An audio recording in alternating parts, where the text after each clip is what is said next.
Hello, and welcome to the How2Exit podcast, where we introduce you to a world of small to medium business acquisitions and mergers.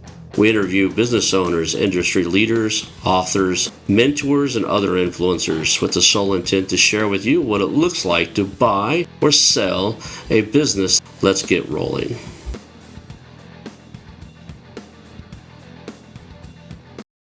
Hello, and welcome to the How2Exit podcast. I'm here today with Daniel Lee. Daniel spent 15 years building his career in corporate America before deciding to take a new path and become an acquisition entrepreneur. In 2020, Daniel purchased Windura, a premium window and door replacement company in the Kansas City area. Man, it's great to have you on the show today. Welcome, Daniel, and let's just jump right in. All right. Thank you very much for having me. I'm looking forward to it. Cool.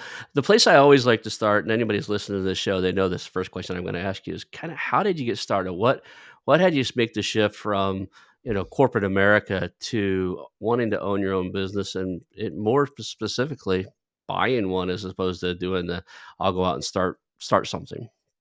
Yeah, that's a question that I get a lot, and it's kind of interesting thinking back. And so, uh, I started my career. I feel like I was supposed to. I went to college. I got a job with a big company. I worked hard, worked my way up, got promoted, moved to another company, and open new doors. And it really started, I think, when I started to think about entrepreneurship or at least doing something on my own.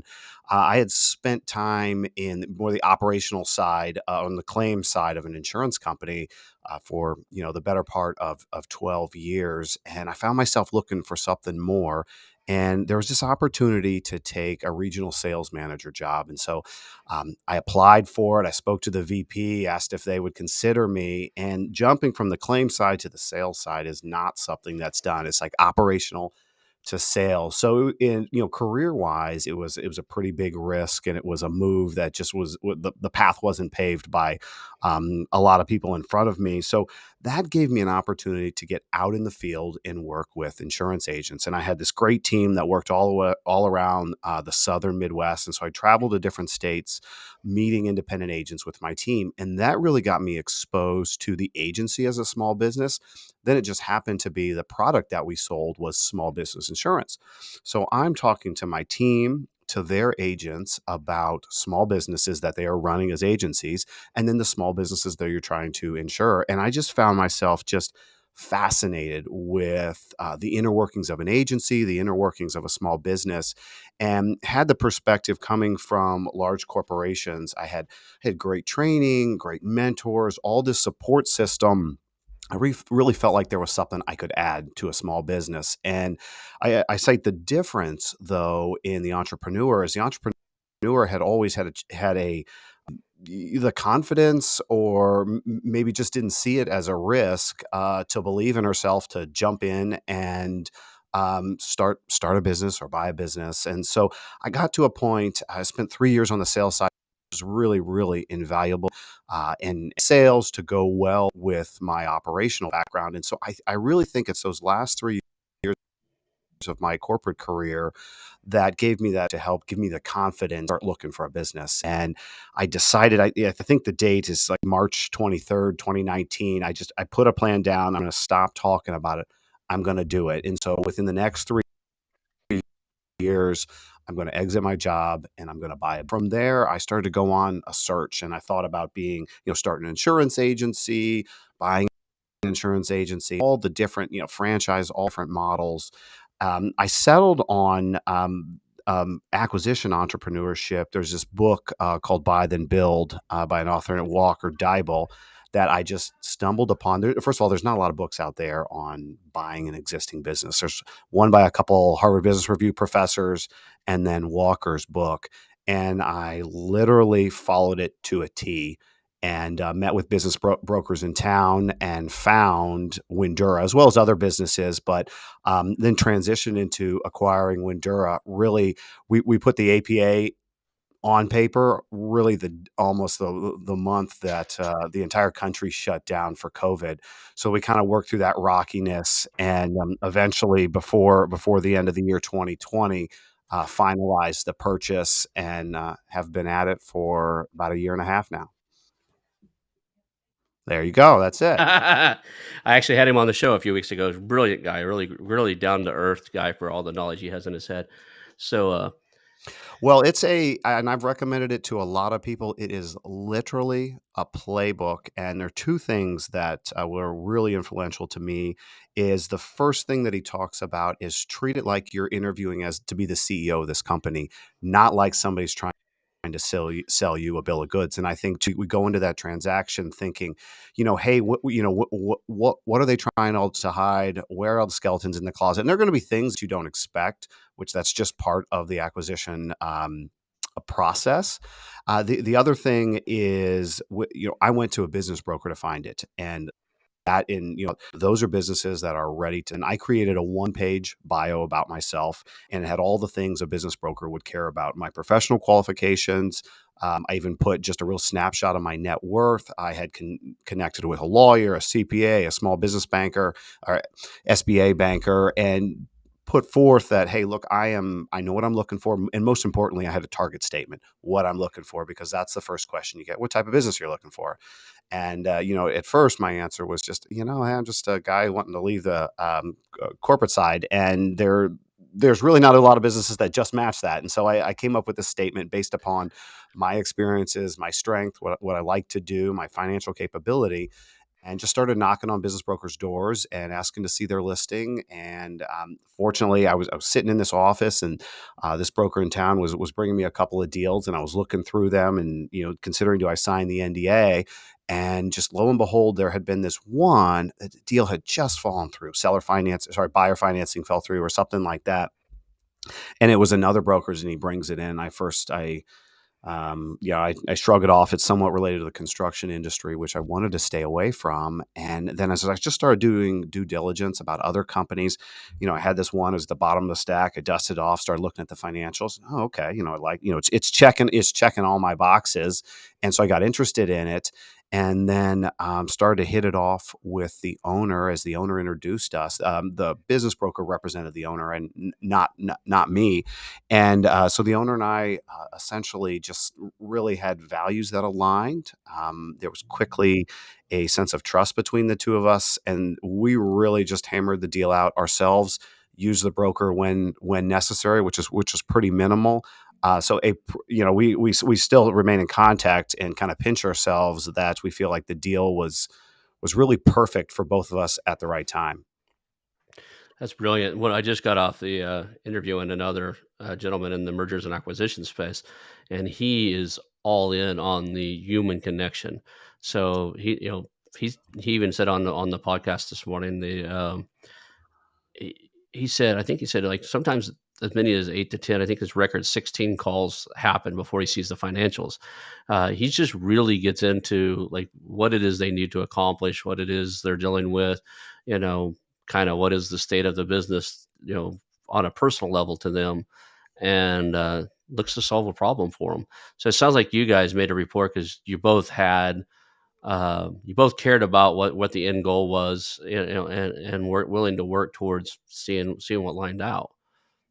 Well, I remember the phone call. Remember where I was sitting in my house, and I've got this book or this notebook that I just take notes in every morning as I'm thinking and through my journey. And I had prepared for the call, wanted to ask a few questions, and I distinctly remember asking two questions that I think had an impression on him. I asked him, tell me about the culture and how you built it, and what are you most proud of? I didn't jump down to the EBITDA. I jumped down to the emotional stuff. And because this, he had started this when he was similarly, I'm 42.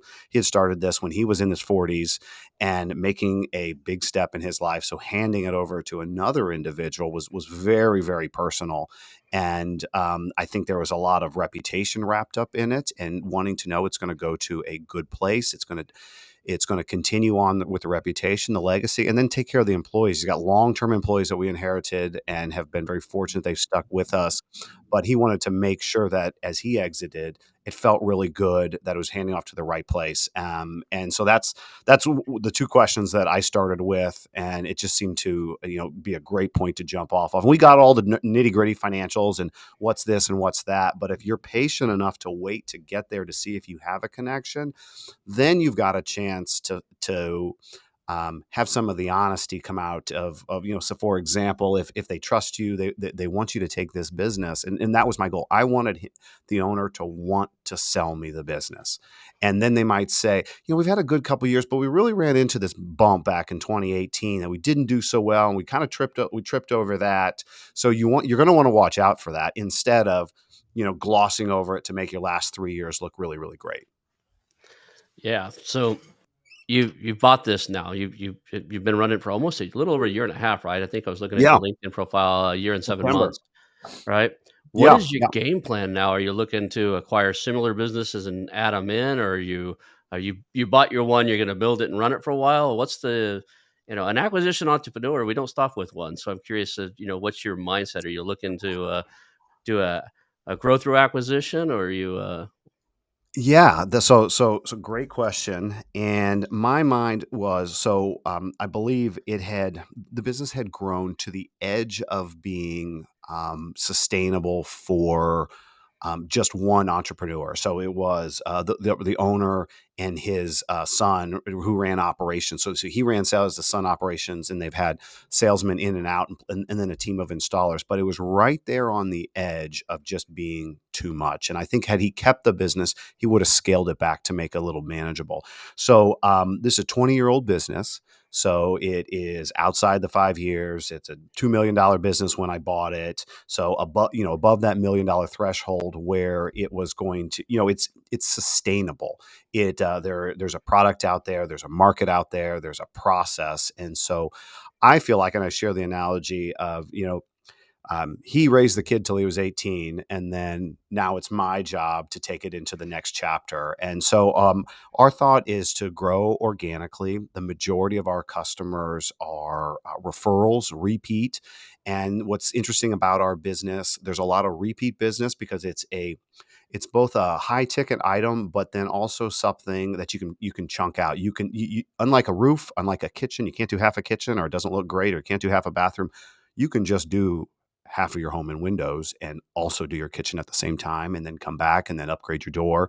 And so there's a lot of repeat business, and so our thought right now is to grow organically, develop a team that can handle the business, which is one of the unique things in our industry, is having our own on-staff team. Many competitors use subcontractors, which we feel like that kind of degrades the product that we're trying to deliver. So no real plans for any further acquisitions down the road. Always open to that. I tell other people I like the model of the Great Game of Business, if you've ever heard of that, which is just down the road in Springfield, Missouri. And what they would do would be buy a business that Windura also patronizes. So like a painting business. So you'd bolt that on or something like that. Buying another window company doesn't necessarily excite me for growth right now. And I think it's because the culture that is established here, I really want to protect it. Sometimes when you acquire companies, I live in Kansas City, one of the mergers that we studied in MBA school many, many years ago about biggest failures was Sprint and Nextel. And being from the tech space, you probably know that. And there are people here that still remember that as a culture clash. So that's one of the things that I'm protecting against. I want to create a business where we're serving the business serves us as we serve our customers, and it's sustainable. I can take a vacation. We can have somebody choose to take another role, and it doesn't sink the business, and we're there to serve our customers for many years to come. So I get the cultural thing, but I don't. I've yet to see a faster way to scale a company. Especially if you look at like what you've got in the windows and door space. I've got some background in real estate. I own a pest control company. It's one of the ones I bought, and I used to own the local RIA, so the Real Estate Investors Association, and I made most of my money like in the portfolio of houses we have. So I've got that space and spent plenty of money on windows and doors. But if you look at there's probably other people in your space that are doing this, maybe Hmm. not doing it as well as you are. And when you buy them, you don't necessarily have to buy, what you bought was your cornerstone. You bought the culture, the business, and everything else. You can also buy companies that have customers list, repeat business. Right. They have, installers Contracts. contracts and installers, contracts with, developers, other stuff, but they don't necessarily manage as well or anything else. They would the employees there. I promise you, there's somebody in your area where the employees would be glad for somebody else to take over because they know the owner's burned out. So Hmm. it would. I don't think that necessarily every purchase would disrupt your culture. You just have to really look at what's out there. There are a lot, especially in the services industry, where most people are out in the field. There are a lot of these little service industries, which I say is almost cultureless. People show up, they go to work, they leave, and there's Right. no real camaraderie. Like I mean, what you seem to like, what you value in your company is missing there, and that would be a value gain for some, mom and pop shop that, maybe they're only making six figures, but and they're wanting to retire. That's an easy add-on for you, especially if you get them to structure some type of deal where you're not taking a big loan and putting yourself in debt. You're paying them over time. So you do a creative finance structure where you give them a down payment, and then over 3 to 5 years, you pay them for the rest of their business, and it pays for itself.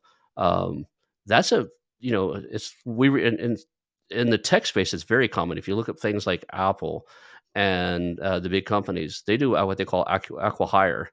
They acquire companies just for the talent, right? Hmm. There's probably a door and window shop in town that has a sales rep that kicks all you guys' butt, and acquiring the owner wants to retire, acquiring their business, if you could keep that one sales guy, could almost double your, like with his sales skills and your culture and your dedication to proper service and stuff like that, he would thrive, right? Right. Right. So I would say don't give up the whole concept like, it's going to disrupt the No. culture. Look around and see what's there. The other thing is, like, I do believe in what you were saying earlier about the like buying similar companies. I'm looking at doing something with the pest control company like that, because things like cleaning services. The cleaning lady always finds the bugs first, right? So I'd like to have, a kind of, don't want a franchise. I don't want a Mary Maid or something like that. But if I found a good 20 to 25 person cleaning business in Tulsa that would work beside my pest control company, we could pass business back and forth all the time, right? I would love to be able to go in and say, yeah, we treat your place for cockroaches, and if you really don't want that powder left in the corners and all that other stuff, let it sit for 3 weeks, and then my cleaning crew can come out for I don't know, Right. $100 and deep clean the place afterwards, and and then my pest control company can come back after the deep clean and only put that stuff in hidden spaces that nobody will ever see or touch, and you'll have the long term residual and a really clean house. So that would be a Hmm. beautiful acquisition. There are things like, for what you do, that would probably be great. I would think like insulation companies. A lot of people are replacing their windows and the doors to try to get better thermal value for their house. So if you acquired like a spray foam insulation, or even a pink spray, like they spray the insulation up in the attics, that would be a huge and easy upsell for you. You're like, oh, you're replacing the windows because you're leaky. I can scan your whole house and tell you, with the thermal, because they have these thermal Right. um, Where you're losing it. yeah, I can tell you where you're losing it, and then if it happens to be your attic or your walls, my guys can come in and spray foam, or insulate the place better, put better weather stripping Hmm. down. The other thing you could do is like a handyman, right? If you found a good 8 or 10 person handyman company, that's one of the things I'm looking for here, like for the pest control, because one of the best ways to keep bugs from coming in is exclusion, basically blocking, filling in the cracks, putting new thresholds under the door, replacing weather stripping, that type of stuff, because they're crawling in, right? So it's just a logical, I would look at things that you could cross sell and upsell easily. It's just natural. Like you're probably referring some of that stuff out anyway, because somebody goes, "Hey, what can you do for my attic? I want to really insulate the house and replacing the windows Right. for this." You probably have a buddy in that space, right? So Yeah. Yeah. We get referrals or give referrals for all sorts of things like that in the home. awesome. So you've bought this thing, right? You've been running it for a year and 7 months. What lessons, like, what do you know now about the whole process that you wish you'd have known when you're out looking around for a business? Is there some, like, man, I wish I'd have known this before I jumped into this? Well, I'm learning more about or spending time learning more about marketing than I ever have. In, my prior roles, I had great experience from sales, sitting across from somebody talking about how to grow their business, but marketing to masses. And what we've spent our time on this last year is formalizing structure. Bringing in, IT systems, And processes so we can continue to serve customers over and over and over. And it's not just relying on somebody's memory. Oh, I need to call Susie back, or we need to do this, or we're just moving across on the Google Calendar. So we have spent the last year trying to get sustainable over time and trying to document that, and with automation where it makes sense, and we've added people to the team. And so probably what I wish I knew more about is now we're switching to the phase, and I say that because that's kind of now we got the foundation, and now when we invite people into our house, we have a nice house that they like to see, and so now we're focused on is bringing more business in, whether that's from referrals, whether that's through Google searches, whether that's through some affiliation, and I'm going around and round with the company that we use for marketing, just asking dumb questions, and you're just going to have to help me understand this again and again and again. And so, especially digital marketing and how you show up in search. I mean, it's just all been, being in a large corporation, that's just all done for you. Right. Which is really fun. So that's probably one of the biggest things I wish I had known more about, or maybe that one of the gaps that I didn't fully understand when I got into it. But I'm fortunate to have a great team that we work with that's patient with me, and we're getting started. And I like to use the analogy: get our house in order, then we go up to the hill and we, wave our hands and we let everybody know we're here to help. So we're just kind of starting that phase as we work through year two. Awesome. So, like, so in the digital marketing space, are you actually looking at locations and stuff? Do you target certain neighborhoods, like was that what they refer to as geofencing? So so my master's degree is in marketing, by the way. So if I go too deep in this realm, just let's back this up. But I'm just curious: do you guys have certain neighborhoods in your area, certain regions you're working with, and like, as your marketing agency work with you and said, "Hey, we're going to do geofencing," is where that's just where your ads only show up in neighborhoods you're wanting to do business in. Well, yes. If I'm following you correctly, probably not those. I haven't heard those particular terms, but there are definitely neighborhoods and zip codes that we work regularly in, and the reason people generally call us is in the Midwest. We've got all four seasons, and prior to 2000, most of everything windows and doors were made of wood. And if you don't maintain those things every year, they start to rot away. And so, our really sweet spot is a house that is 30 plus years old, from 400,000 to 1.5 million, that are looking to upgrade their windows. So they have a problem. They got this beautiful home, but the front is south facing. Get all the rain that you send us up from Tulsa, and it just eats into the front of the house. And you got this beautiful home, you got a nice front door, and you got this big ugly black eye on your front window. And so folks will call us to help us with that window, and they experience the beauty of it, the energy efficiency of it.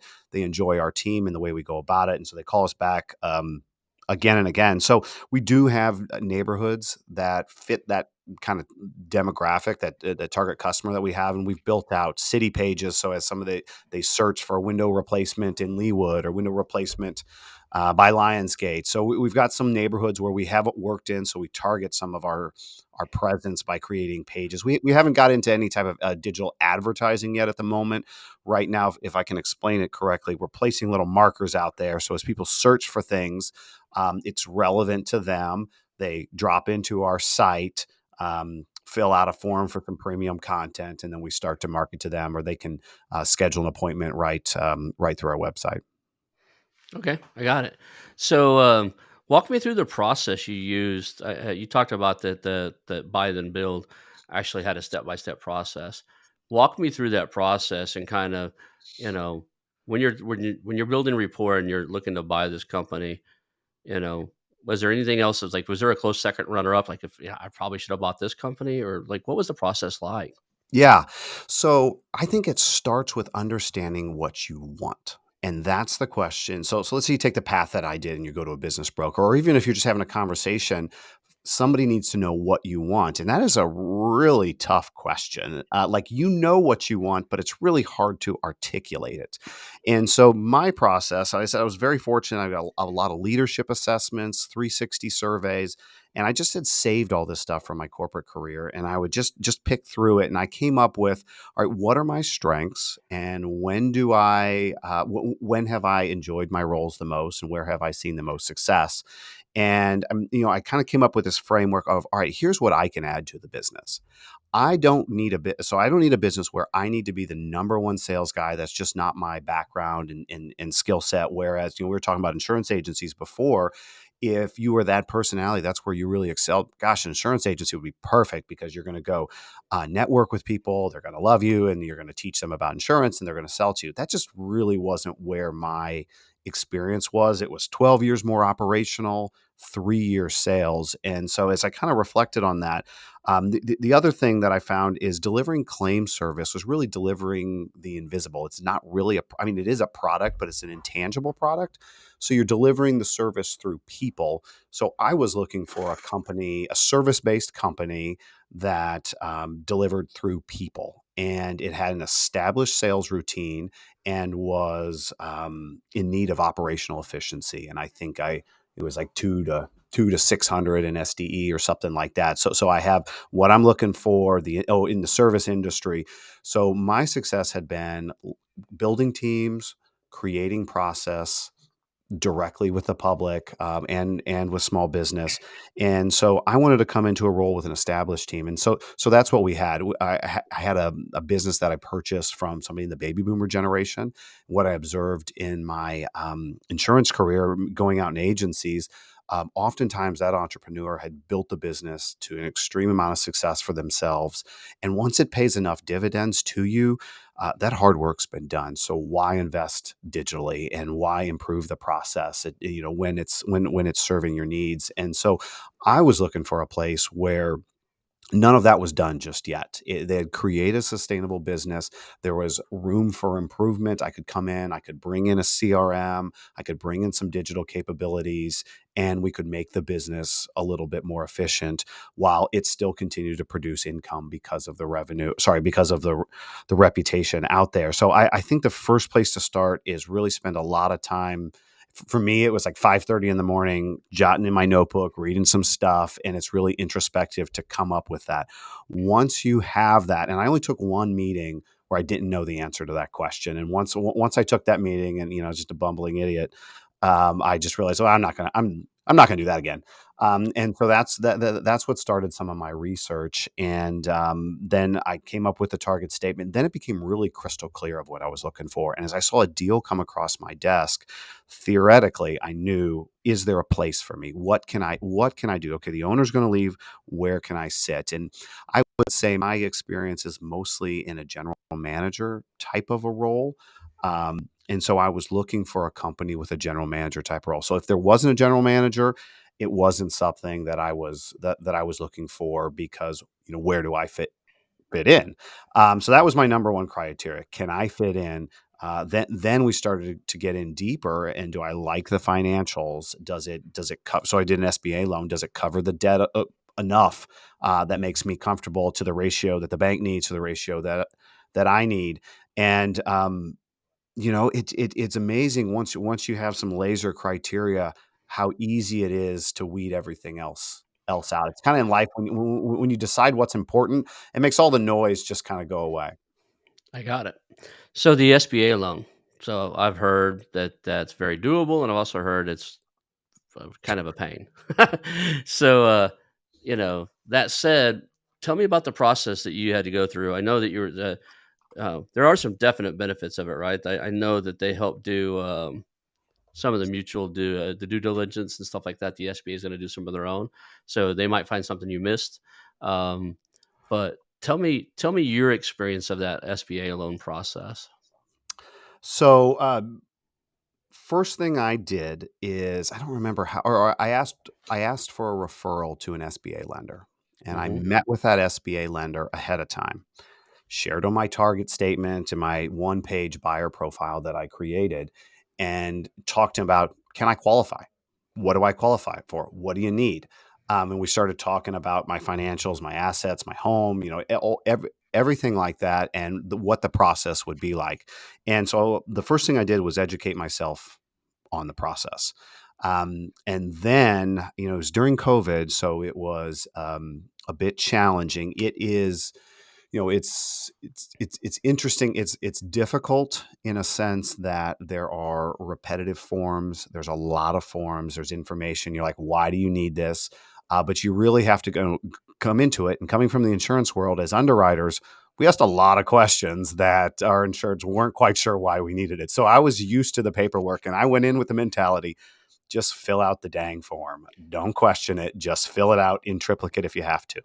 And I would, print it all out. I've got this scanner at home. It scans one page at a time. I remember like sitting on the ground, one page at a time. It was brutal. Now it's really difficult in a sense of there's paperwork and there's a lot of information. It's not it's not laying bricks every day for your life or hanging windows or lugging a window up the side of a house. So you have to put the difficulty in perspective. But my process, so the business almost made it to close previously. So the first place I went was to a big bank that everybody knows, and they had previously approved the loan. Well, I went along that process, didn't think about any other lenders. We just went all along that process. And so this is, March of 20, right about the time that we shut down, and a little bit later. And then just got to the end of the final underwriting. It was taking a while and taking a while. And my take on it was it got to the end of the line. And the banker that was helping me out said, no big deal. Got to, and VP, somebody, that head of underwriting or something, head of credit, shot it down. So we're 4 months, 4 months into it, and I get this news, and he's, I'm so sorry. I think his name was Eric. I'm so sorry. Later, it came out that this bank had major, major write downs in the middle of COVID, expecting the bad debt. So I allowed myself to be disappointed for the rest of the night. And in the next morning, I got up. I made a list of every single SBA banker in town. Started setting meetings, calling them, and was asking them really a couple of things. And at the time, the PPP program was really heavy. So, one, do you even have capacity to do an SBA loan? They didn't even have capacity because the SBA department was 2, 3 people, and they're trying to manage all the PPP loans from their prior SBA clients, and it was really, really challenging and taxing the system. So, one, do you even have capacity? Two, do you have any interest? Probably talked to 10 bankers in town, and eventually got to a point where later a loan broker called me, and through a mutual friend, he said, can I help you out? And I said, yeah, I've been talking to some people, and I went down the list of people that I talked to, and he had just essentially said, that's everybody I know. And so I just, and I'm uploading the same financial package to everybody. So eventually I narrowed it down to a couple of banks. And in that time period, credit was starting to tighten. You're starting to look at June and July of 20. And I was looking less about terms and more about appetite. Are you willing to do the loan? And the decision is made locally. The decision is made by the local bank, and the SBA will back 70% of the loan. So the bank still puts out 30% plus I don't know how long they would have to carry the loss or something like that. So there's definitely risk to the bank. And through my kind of real estate ventures, was aware of the process by going to loan committee. And I ended up choosing a bank where I had a friend at the bank. And that friend was not part of the decision making, but he had the opportunity to sit in loan committee and convince, just speak on my behalf, for example. And I sent them my headshot. I, told them a little bit who I was and all that type of stuff. So the decision is made right there at loan committee. And one of the things I just fascinated by, and it was there is really some focus on prior experience in the business. And so that was the word that I got from the big bank of why they didn't approve the loan. But I just never really understood that they would rather have given the loan to somebody less financially capable with no managed experience, but a lot of experience in the window and door industry, maybe the technical experience, than somebody like myself. And so being able to overcome those obstacles, and I think a really good SBA banker, this is essentially the salesperson on the bank side, is going to see where your weak spots are and help you prepare for those weak spots. And so send all the documentation in, you go to loan committee. There were still some questions. Had the head of credit, had another guy with the bank. They met with me and the business owner, and we talked about the business. And one of the things that's unique about our business, we got to explain, was it's really not a remodeling business. People are not calling us to. They are in some regard, but the vast majority of customers are calling us because there's a problem that needs solved. We are not selling them windows. They need the window is telling the homeowner, you need to replace me, and they're looking for the right company. Call that 70% of our business. And so really getting the bank to understand that and then share how my business mind will help grow the business. And I had a great transition plan with the owner who was going to stay on for 3 months. His son who ran the operations, was going to stay on for 6 months. And it just went, farther and farther and farther and farther along. That you're going to have to pledge everything. You're going to have to personal guarantee it. But when you're stepping out from a very comfortable corporate career and buying a small business, I mean, your chips are in the table. A personal guarantee is just a signature. I know there's a lot of debate in my real estate. Do you guarantee it or not? Um, I'm the way I felt. I'm all. I mean, my life, life wise, I'm all in. It is more than an investment for me. It's part of who I am, who my family is. So it was long, difficult, and stressful, but it came out. So the CARES Act. I think there was a program where all the SBA loan payments, or any SBA that was taken out by September 23rd of 2020, got principal and interest taken care of for 6 months, and we closed on that day. And it was it's pretty stressful at the time, like going through it. I look back and I chuckle, but it was incredibly difficult from anxiety standpoint. In reality, it's paperwork. One thing I'll share that the banker said was incredibly valuable was I hired a CPA firm to do some forensic accounting and do an analysis on the books, and she was able to produce a quality of earnings report. And so you have this independent company validating what's in the books, and they did a nice job with the books. The previous ownership, there wasn't a lot of noise that was run through the books, and that was one of my criteria. It was, solely focused on the business. It wasn't lifestyle business. And so she could validate what was observed in the earnings. And so that really helped. And it cost a few $1,000s, but well worth the money to get the loan done. So long answer on my process. If you got anything you want to explore, let me know. But Yeah. hopefully that helps a little bit. What you said something like March till September was what's the time frame? Like, it took you 6 months Oh, or yeah, yeah, it took now that is not average at all. I think 90 days is what the banker was telling me about. But so I think we first got our APA done in maybe March of 20, and it closed September of 20. So that was a good 6 months. But I went through two processes, and so I think at least doubled the time. And everybody's looking. I mean, banks really, really stressed at this time, just sheerly from on what to do. How do we help all our existing clients versus compared to, oh, here's a new guy wanting to buy a business. Let's take care of our own loans first, which makes a lot of sense. right. So I picked up 2 things during that, the conversation you were sharing. One is perseverance. You didn't take no for an answer from the first guy. Right. And, I've had a lot of people on the podcast talking about what you did was referred to as an LBO, a leveraged buyout. Um, and they would, I've had a couple of guys that really know the SBA process, and they will tell you over and over again, stay in your lane. So buy a business that you've got familiarity with it. Otherwise, the SBA won't approve it. You just prove that you can get past that, right? It's an experience with local individuals that you need to uh, present to and convince that you're the right person to own that business. So that's a good takeaway because I've had at least 3 guys that like train in this space tell us if you're going to do the SBA route, you're going to do an LBO with an SBA loan, you have to prove to them you have industry experience.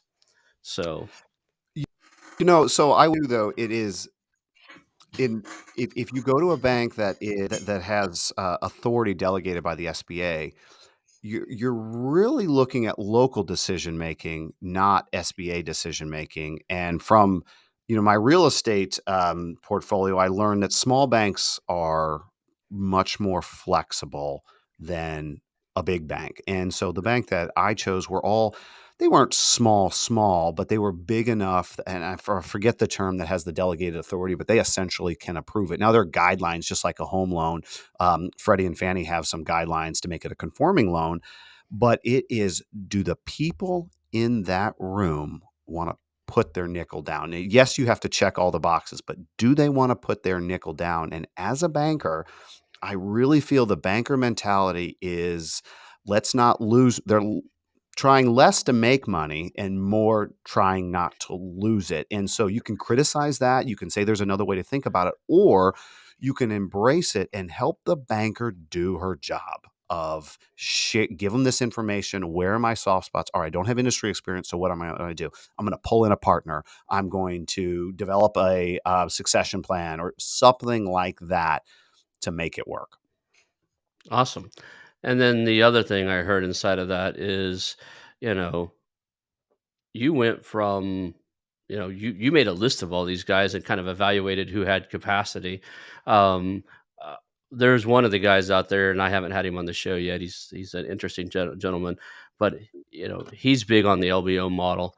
And one of the things he always says on his, on his YouTube channels and on his coaching and training is there are so many people out there with money, and he's kind of crude about it. Like, somebody has more money than you and stupider than you with their money. They're gonna loan it to you, right?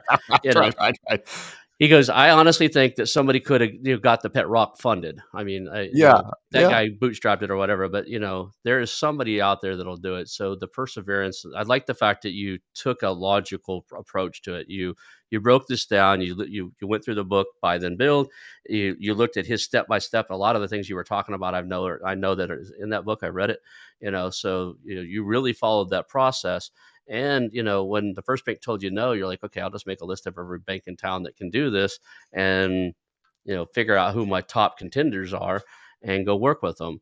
Um, I think if your second bank would have told you no, you still would have pulled this off, and that's not what everybody do, right? You'd have found the third bank. I don't think that you have the entrepreneur spirit that says, I'm going to solve this. To where a lot of people would have been told no the first time. Okay, well, I guess I better go sell some more insurance or something. So, there's something to Yeah, be said for that. yeah, I mean, that's a great observation. That's kind of formula in life too, right? Just, can you keep going one step more than your competitor, than the guy next to you, or just not giving up. I don't know what I would have done if the bank number two had said no. Would I have packed it in at that time? Fortunately, I don't. I You don't didn't have have to. to make that decision. I appreciate your confidence in me. What was interesting is that it was really, so the owner, he was about ready to give up because it was just so totally stressful on him too, and just tons of time. Doesn't make any money at the moment, and they were really ready to pack it in. They're going to scale down the business and make it workable for them. And the broker talked them into, hey, come talk to this guy, and I think you'll find him interesting. You guys will hit it off. So there's just a lot of fortuitous things that happen by just not, kind of, there's, you make your own luck, or you're in position to take advantage of the luck. I get that, and there's so many businesses out there currently that need a succession plan. They need somebody else to come in, buy it, take it over, run it. That I am a big believer that if you talk to enough business owner, you'll eventually find there's owners out there where you can't say the wrong thing, right? They really need to do something. They've made the Hmm. decision in their mind, and to be honest, if they stay in there much longer after they've made that decision, they'll deteriorate the business. They'll do exactly what you were talking about. They were about to do. They'll scale it back, but that's not as easy as a lot of people think it is. A lot of times when they start that scale back process, there's an ebb and flow of, oh my gosh, we just scaled it back too much, we're hurting, and then trying to build it Hmm. back. So until finding that balance, um, it's kind of like a locomotive train, right? It's you can get one going and it's going pretty well, but if you try to stop it, you Trying to know stop it, it's tough. you try to stop it, and then it's like, "Oh, I stopped it. I'm going too slow now. I need to speed it back up." There's some time lag to getting it back up to speed. So I'm glad they didn't go down that path. I've seen business owners come to me like, "Oh, well, we tried to sell it 2 years ago, and then we scaled it back, and now we're just really gonna try to sell it." And it's half the business it used to be, but they still want the price the broker told them it would be worth when it was twice the Right, business, right? right. So, And my favorite thing to do is somebody calls, we're on the phone. If they bring, I don't bring up numbers at the beginning. I just want to get to know the human being.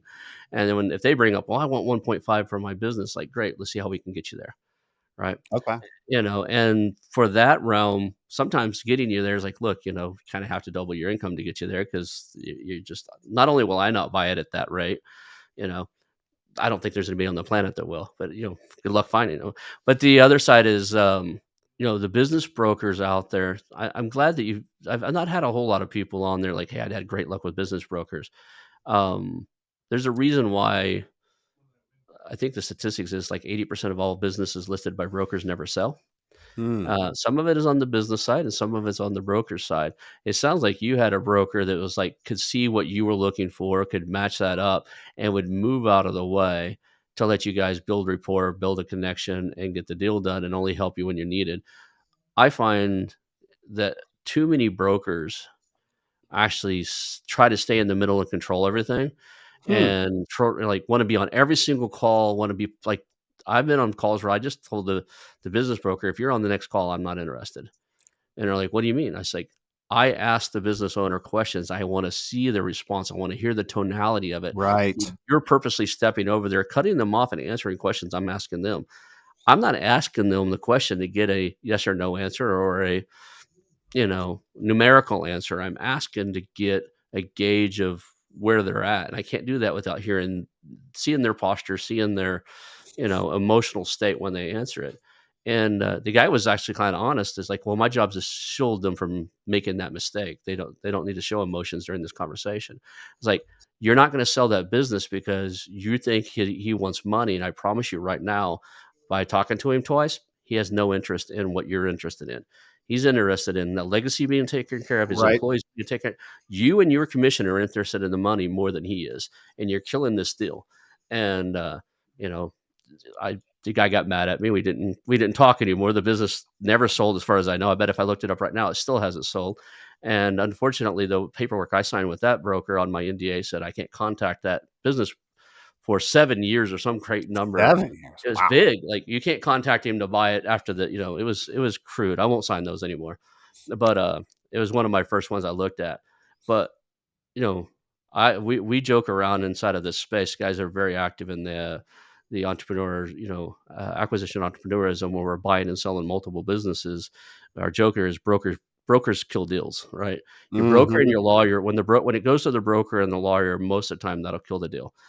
They'll give the owner bad advice. They'll give the owner misdirection, or like tell just stop they'll get in the middle of it and mess it up.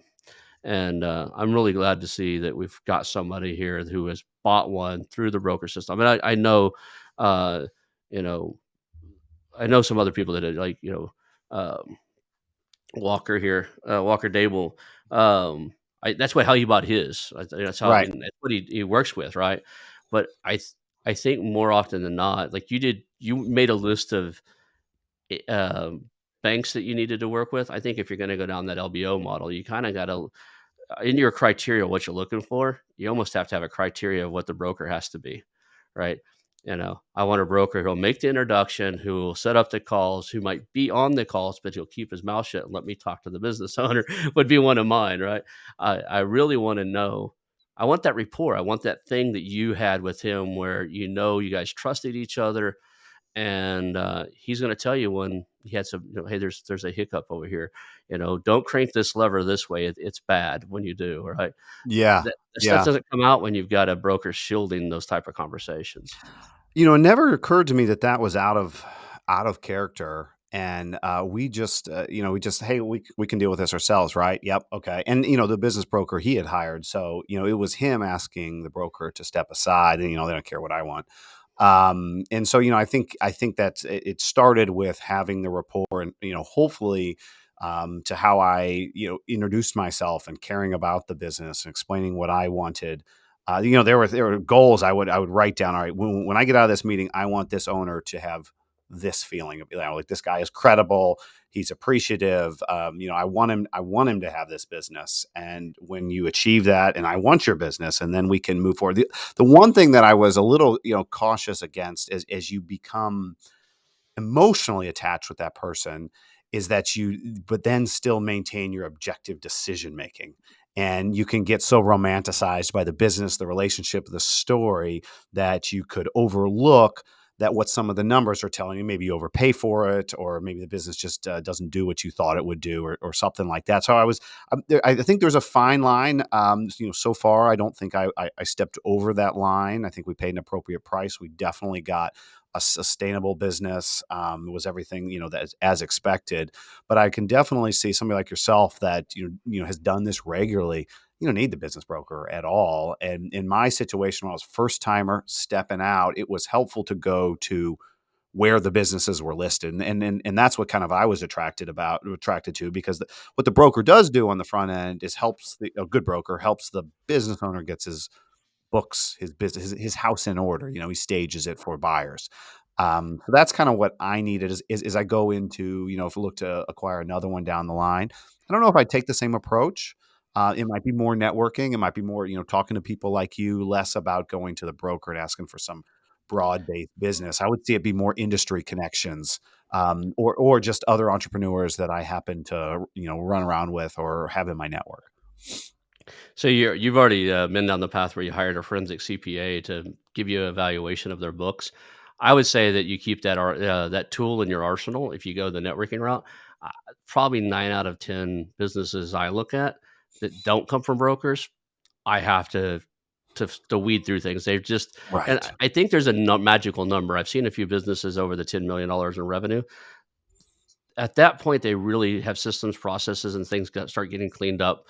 They start running like a corporation and stop playing a lot of the weirdness in their books and money moving around, and you know paying for dinner and movies for their family out of their personal, out Right. of the business Right. account. And I know I've owned business, I've done it.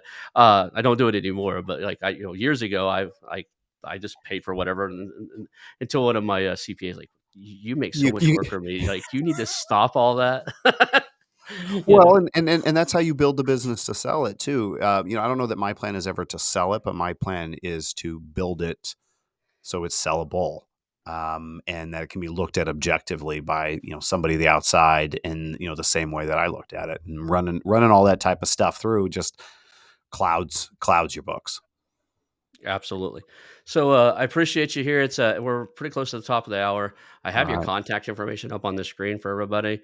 If you guys want to reach out to Daniel, it's let me pull it up so I can see it. It's on the screen. It's tiny. It's Daniel Lee on LinkedIn, and it's actually linked the normal LinkedIn.com/in DG Lee 1. So DGLEE 1. If you're going to look at that, it'll be in the show notes, and it'll be in the description when this goes live. I appreciate you being on the show. I asked you a lot of questions. We talked a lot of topics in the last couple of minutes. Did we miss something, or is there something, man, I wish we would have talked about this, or hey, we need to tell these guys Oh, this? um, no, I mean, I think you did a great job of just, ask me a couple of questions and let me ramble on about the process. As you've talked to probably many people, or people ask you about your business, you can go on forever. And it's, I haven't thought about the whole SBA loan process. It's one of those things you compartmentalize and forget about. So it's kind of interesting reliving some of those feelings with the conversation. So I appreciate you letting me do that. And if, I don't have, all the answers, but I certainly have had a path for myself, and happy to help anybody if this podcast, or reach out to me directly, or if you want to check out our company at Windura.com. Happy to help any way we can. Awesome, awesome. So we'll end the show at that, and hang out for a few seconds after the show. We and I can chat for a minute, All and right. I appreciate your time. That's the show today, guys. The Investors and Entrepreneurs Professional Mastermind. The Investors and Entrepreneurs Professional Mastermind combines the traditional peer-to-peer mastermind introduced first in Napoleon Hill's famous book, Think and Grow Rich, with accountability partnering, where your peers help you ensure that you set goals, take actions, and get results. If you want to scale, blow past roadblocks, and achieve success faster than you might think is possible, I suggest you take a visit over to tiepm.com. That's tiepm.com, and check out the Investors and Entrepreneurs Professional Mastermind.